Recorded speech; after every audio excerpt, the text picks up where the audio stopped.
جیسے ہی وہ ٹیرس میں آئی اس کی نظر اس شخص پہ پڑی۔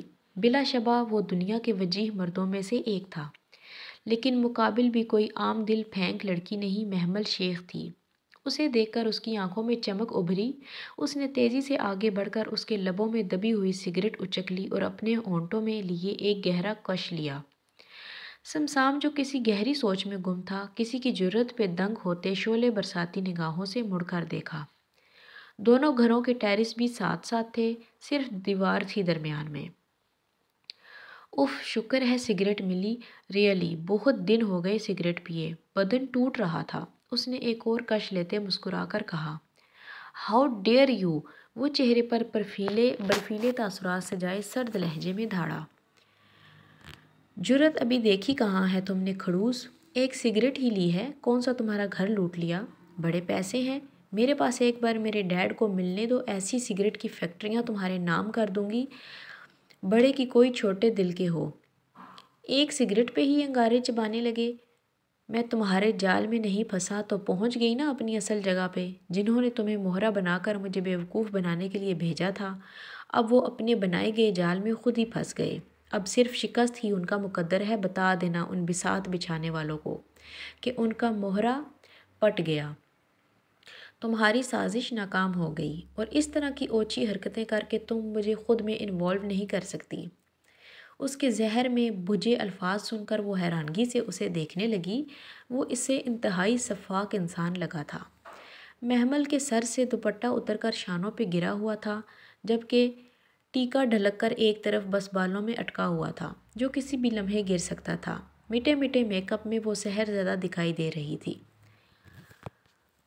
خدا نے اچھی شکل کیا دے دی، آپ تو خود کو پرنس چارمنگ سمجھنے لگے۔ اگر آپ پرنس چارلس بھی ہوتے تو آپ کے خلاف سازش نہیں کرتی، اتنا فالتو کا وقت اور دماغ نہیں میرے پاس۔ آپ کوئی سر پھرے انسان ہیں، دماغ ضرورت سے زیادہ کچھ شارپ ہے آپ کا، مگر افسوس غلط جگہ پہ آپ دماغ کا زیادہ استعمال کر رہے ہیں۔ لگتا ہے دل نہیں ہے آپ کے سینے میں، کسی اور ہی سیارے کی مخلوق لگتے ہیں، جو شاید دنیا سے ناپید ہو گیا، مگر ان میں سے ایک یہیں چھوٹ گیا۔ وہ بھی بلند آواز میں بولی۔ ہاں نہیں ہے دل، پتھر فٹ ہے۔ وہ دانت کچکچا کر غرایا۔ واقعی آپ ایک انتہائی خود پرست انسان ہیں، میں مشکل میں تھی اسی لیے آپ کی مدد مانگ رہی تھی، اور آپ اپنے آپ کو جیسے کوئی توپ چیز سمجھ رہے ہیں۔ سٹون مین، کرول، اڑیل نہ ہو تو خدا نے شکل کیا کام کی دے دی، خود کو پتہ نہیں کیا سمجھ لیا، آیا بڑا، اس نے بھی تلخ انداز میں کہتے ہوئے وہاں سے جانے کی راہ لی۔ تبھی وہ اس کی کلائی کو جکڑ گیا۔ محمل کو اپنی کلائی پہ اس کی گرفت سے سخت الجھن ہو رہی تھی، اس کی انگلیاں اسے اپنے گوشت میں کھبتی ہوئی محسوس ہوئیں۔ وہ جھٹپٹاتے ہوئے اپنی کلائی کو اس کی گرفت سے آزاد کروانے کی کوشش کر رہی تھی۔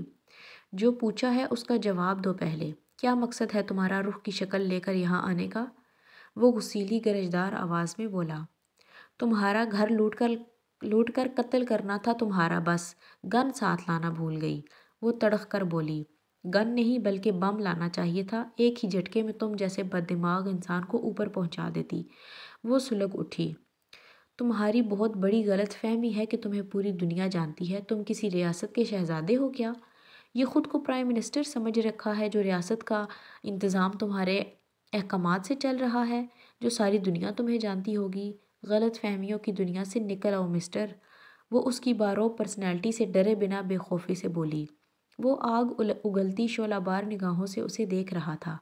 محمل نے پوری قوت سے اسے دونوں ہاتھوں سے پیچھے دھکا دینا چاہا، مگر سمسام زریز گردیزی نے اسے دونوں شانوں سے تھام لیا۔ محمل کی آنکھوں میں ذرا سی بھی خوف کی پرچھائی نہیں تھی، بلکہ اس کے لیے ناگواری ہی ناگواری تھی۔ وہ نڈر انداز میں اس کی آنکھوں میں آنکھیں ڈالے دیکھ رہی تھی۔ اس نے زخمی ناگن کی طرح ایک جھٹکے سے اس کے ہاتھ اپنے شانوں سے ہٹائے۔ مجھے پتا ہوتا کہ تم جیسے کرول مین کی سگریٹ چھیننے کے بعد اتنی سننی پڑیں گی تو لیتی ہی نہیں۔ اپنا یہ سگریٹ سنبھال کر رکھو اپنی جیب میں، سمجھے؟ وہ بے خوفی سے بہت غصے میں کہہ کر باقی بچہ سگریٹ کا ٹکڑا اس کے ٹیرس میں پھینکتے مڑ کے اندر چلی گئی، اور سمسام نے ٹیرس پہ زور سے پنچ مارتے اپنا غصہ نکالا۔ اب تو اس کے سگریٹ پینے کے انداز سے اس کا یقین پختہ ہو گیا تھا۔ تھوڑی سی جو کسک باقی تھی دل میں کہ کہیں وہ واقعی اس کی رخ نہ ہو، مگر اب اس کے یقین پہ مہر ثابت ہو گئی تھی کہ یہ لڑکی کبھی بھی اس کی گل رخ نہیں ہو سکتی۔ وہ کبھی بھی ایسے دھڑلے سے سگریٹ نہیں پیتی اور نہ زبان درازیاں کرنا اس کی فطرت میں شامل تھا۔ وہ تو معصوم، چھوٹی چھوٹی بات پہ شرما جانے والی نرم دل کومل سی لڑکی تھی۔ بابا، آپ کے دماغ میں آخر چل کیا رہا ہے؟ عالم گردیزی تشویش بھرے انداز میں لاؤنج میں ادھر سے ادھر ٹہلتے ہوئے بالآخر رک کر صوفے پہ بیٹھ گئے اور سنجیدگی سے عباس گردیزی سے مخاطب ہوئے۔ میں یہی چاہتا ہوں عالم، زندگی کا کوئی بھروسہ نہیں، نہ جانے کب اوپر والے کا بلاوا آ جائے۔ ہم سے جو انجانے میں غلطیاں ہوئی ہیں انہیں وقت رہتے سدھار لینا چاہیے۔ وہ نمناک آنکھوں سے انہیں دیکھتے ہوئے بولے، میں نے کیا غلطی کی ہے؟ وہ ابھی تک اپنی غلطی کو تسلیم نہیں کر رہے تھے۔ عالم، کچھ خدا کا خوف کھاؤ، ایک روز اس کے پاس بھی جانا ہے، حساب دینا ہوگا اپنے گناہوں کا۔ عباس گردیزی نے اپنے الفاظ سے حقیقت کا آئینہ دکھاتے ہوئے ان کا ضمیر جگانے کی کوشش کی۔ وہ سر جھکا گئے۔ ہما اور سعدیہ نے ناسمجھی سے ایک دوسرے کو دیکھا۔ وہ دونوں باپ بیٹے کی گفتگو سمجھ نہیں پا رہی تھی۔ بے شک تم نے اس لڑکی کو سمسام کی زندگی سے نکالنے کے لیے اسے مروانے کی کوشش کی تھی، عباس گردیزی نے کہا تو ہما اور سعدیہ فک نگاہوں سے عالم گردیزی کی جانب دیکھنے لگیں۔ ہما تو اپنے دل پہ ہاتھ رکھتے صوفے پہ ڈھہے سی گئیں۔ سعدیہ نے آگے بڑھ کر انہیں سہارا دیا۔ لیکن خدا نے تمہیں ایک موقع دیا ہے اپنی غلطی کو سدھارنے کا۔ وہ کسی بھی طرح بچ گئی، دیکھو آج اتنے عرصے بعد زندہ سلامت ہمارے سامنے آ گئی ہے۔ اس کا مطلب خدا تم پہ مہربان ہے۔ اس موقع سے فائدہ اٹھاؤ اور اپنی غلطی کو سدھار لو۔ عالم گردیزی نے ہما کی جانب دیکھا جو شکوہ کناں کاٹدار نگاہوں سے انہیں دیکھ رہی تھی۔ میں ہما کی آنکھوں میں آنسو نہیں دیکھ سکتا، بتائیے کیا چاہتے ہیں وہی کروں گا۔ آخرکار ان کا دل ہما کے آنسو دیکھ کر پسیج گیا اور انہوں نے سر خم تسلیم کر لیا۔ کیونکہ وہ ہما سے بے پناہ محبت کرتے تھے، اس کے لیے وہ کچھ بھی کر سکتے تھے۔ تم نے ہی گل رخ کو سمسام کی زندگی سے نکالا تھا، اب تم ہی اسے اس کی زندگی میں واپس لاؤ گے۔ انہوں نے فیصلہ کن نظروں سے انہیں دیکھتے سپاٹ انداز میں کہا۔ مگر یہ کیسے ممکن ہے؟ وہ ناگواری سے بولے۔ بس عالم، اگر اس بار آپ میرے اور میرے بیٹے کی خوشیوں کے درمیان میں آئے تو ہمارے درمیان بھی کچھ نہیں رہے گا۔ ہما گردیزی گلوگیر آواز میں بولی، جبکہ سعدیہ چپ چاپ ان کے پاس شانے پہ ہاتھ رکھے کھڑی تھی۔ لیکن وہ میری بات کبھی نہیں مانے گا، عالم گردیزی نے سوچ کر گہرا سانس لیتے ہوئے کہا۔ اس سے میں بات کروں گا، ہم جلد از جلد اس کی شادی کروا دیں گے، دیکھنا اس کی روٹھی ہوئی خوشیاں واپس ملیں گی تو سب ٹھیک ہو جائے گا، عباس گردیزی نے آس بھرے انداز میں کہا۔ انہوں نے ہما سے کہا تو انہوں نے اس بات میں سر ہلایا اور اٹھ کر اس کے کمرے کی جانب بڑھ گئیں تاکہ اس سے شادی کی بات کر سکیں۔ عاشر، یہ تمہارے ہاتھ پر کیا ہوا؟ وہ بیڈ گراؤنڈ سے ٹیک لگا کر آنکھیں موندے بیٹھا تھا جب آہستہ سے دروازے کو ناک کر کے ملک حاشر اور فضا اس کے کمرے میں داخل ہوئے اور انہوں نے اس کے ہاتھ پر پٹی بندی دیکھ کر پریشانی اور فکر مندی سے پوچھا اور پھر جلدی سے چلتے ہوئے اس کے پاس پہنچ گئے۔ وہ جو خیالوں میں غرق تھا ان کی آواز پر چونک کر سیدھا ہوا۔ ارے ڈیڈ، آپ یہاں؟ آپ کب واپس آئے؟ مجھے بلا لیتے، میں آ جاتا۔ تمہارے ہاتھ پر کیا ہوا یہ بتاؤ تم۔ انہوں نے اس کی بات کو نظر انداز کر کے پھر پریشانی سے پوچھا اور اس کے پاس بیٹھ کر اس کے ہاتھ کو اپنے ہاتھوں میں تھام لیا۔ ڈیڈ، کچھ بھی نہیں ہوا، یہ ہلکی سی خراش آئی ہے، زیادہ زخم نہیں ہے، آپ پریشان نہ ہوں، اس نے جلدی سے بڑے نارمل انداز میں کہا۔ وہ باپ کی پریشانی دیکھ چکا تھا۔ تم ٹھیک ہو نا؟ فضا نے اس کے چہرے کو غور سے دیکھتے ہوئے فکر مندی سے پوچھا۔ وہ بات تو کچھ اور کرنے آئے تھے لیکن اس کے ہاتھ پر زخم دیکھ کر کافی پریشان ہو گئے تھے۔ جی موم، میں بالکل ٹھیک ہوں، بس آپ پریشان نہ ہوں۔ وہ بیڈ سے اٹھ کر فضا کے آگے نیچے کارپٹ پر گھٹنوں کے بل بیٹھ گیا اور ان کے ہاتھوں کو اپنے ہاتھ میں لے کر بولا۔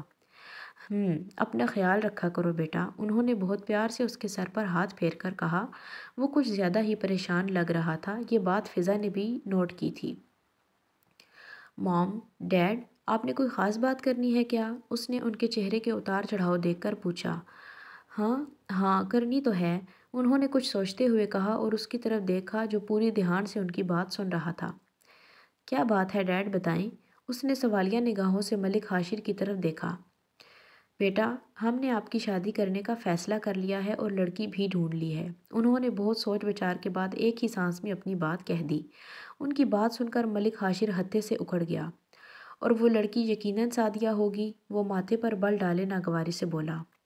تم پہلے اپنی مرضی سے شادی کر رہے تھے، پتہ چلا مجھے لڑکی عین وقت پہ فرار ہو گئی، اچھا ہوا، ورنہ میں سعدیہ کے علاوہ کسی کو اپنی بہو کے طور پہ قبول نہیں کرتی۔ بس اب مجھے ایک دن کی بھی مزید دیر نہیں کرنی، میں آج ہی عالم بھائی کی طرف تمہارا رشتہ لے کر جاؤں گی اور اس جمعے کو تمہارا اور سعدیہ کے نکاح کا فریضہ انجام دیتے ہیں۔